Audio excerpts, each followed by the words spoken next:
Girls and guys, welcome back to the channel. We have got a Vauxhall.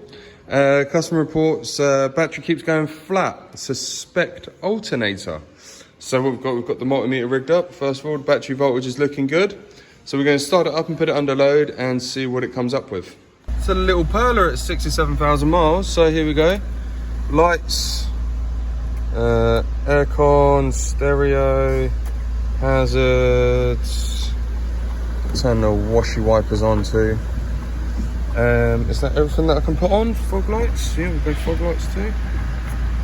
So get everything under as much load as we can. Let's see what the alternator is now doing. So we should be looking for 14 volts. Oh, it's reading 0. Yeah, that is very, very low. 11 volts. So yeah, that would tell me that the alternator is indeed on its way out. So luckily I pre-ordered one. So let's get this done. So first things first, before you do any work on the electrical system, like replacing alternators or starter motors or anything like that, disconnect the battery, leave it for a few seconds to fully decharge. We're going to get it up in the air. Alternator's on that side at the bottom to access from underneath.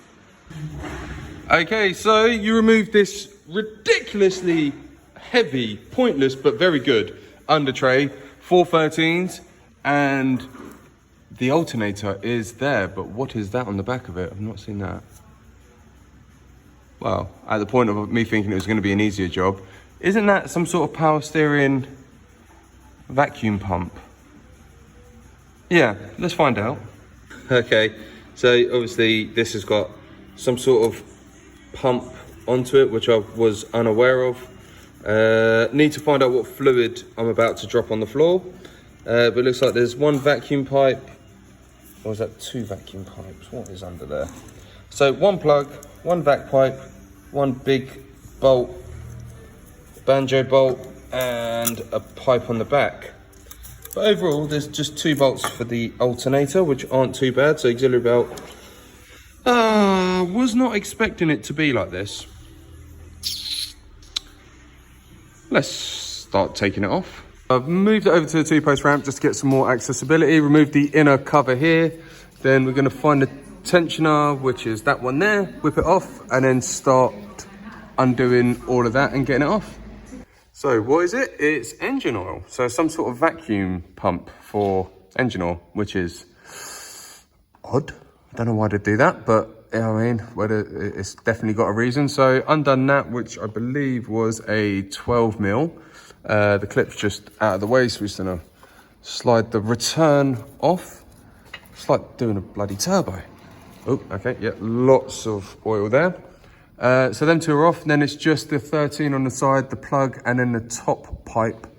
The top pipe I'm probably gonna do when I've got the alternator dangling down a little bit, or try and get some access to it now, but it's not in the best of places. May need a crow's foot spanner for it, but we will see. Okay, this is actually pretty decent. That turned out to be a vacuum pipe, and that was another pipe on the top, so they're both off.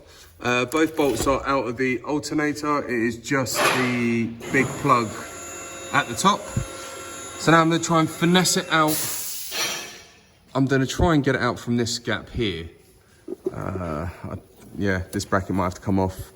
That bracket might have to come off. I don't actually know what should have gone here. There's plugs for it, but who knows? But hopefully I'm going to try and give birth from this corner here. Wish me luck. I didn't think it was possible to get it out of that gap. But it turns out once you get the belt wrapped round there and get it stuck, it's going to fall. Yeah, it comes out through here. It is possible.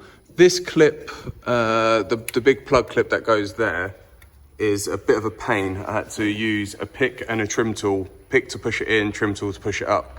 So it's a 2-handed job, but that's all in and out. So now, remove the old alternator time.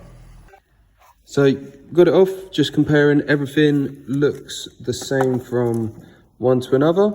Let's get that in. One thing I didn't spot, the nipple needs to be screwed onto that. It didn't come on the new unit, so I took it off the old one and made it fit the new one, which is just screw in. That would have been annoying if I fitted it, because that would have been very difficult to work in that area. Okay, so everything is all on, tightened and marked up. There's just one vacuum pipe at the top that I'm going to try and get to from the top, which I'll show you, but we're just putting all them brackets back on. It must have been for some sort of alarm box or siren or God knows. But putting this tray on, going to leave the under tray off until I've got everything connected, and then we can check for any oil leaks from the alternator, which is just a weird saying in itself.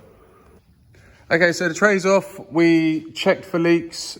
As you can see, no leaks, all very nice and dry. We've already had it running just for a little bit. Now we're gonna run it down and check the voltage. So straight away, let's call it 13.6. Obviously the battery has taken a bit of a beating, so we're going to leave it running for a few minutes and hope that voltage starts coming back up to where we want it. So at the moment, it's going the wrong way. So after a few minutes of running, it's picking up 14.2, 13.4. Gonna leave it running for a little bit. I'm not sure why it's still low, but hopefully it's just from where it's been rebuilt. Just going to take it for a little drive just to try and get that voltage back up to where it is and give the battery some time to charge as well. We picked the revs up a little bit and it's definitely at 14. So I'm going to speak to the customer. It may be another issue or anything like that, but for now, we'll call the customer and see what he wants to do. So we've done a half a mile road test in it. We've checked the voltage again. We are sitting just under 14 at 13.9 volts at the moment. I'm not sure why. We've notified the customer and told him we're going to monitor it over he's going to monitor it with a multimeter over the next few days or week. If it doesn't improve, we're going to get it back in and check Earth's battery condition and health and this, that and the other. So for now, this one is done.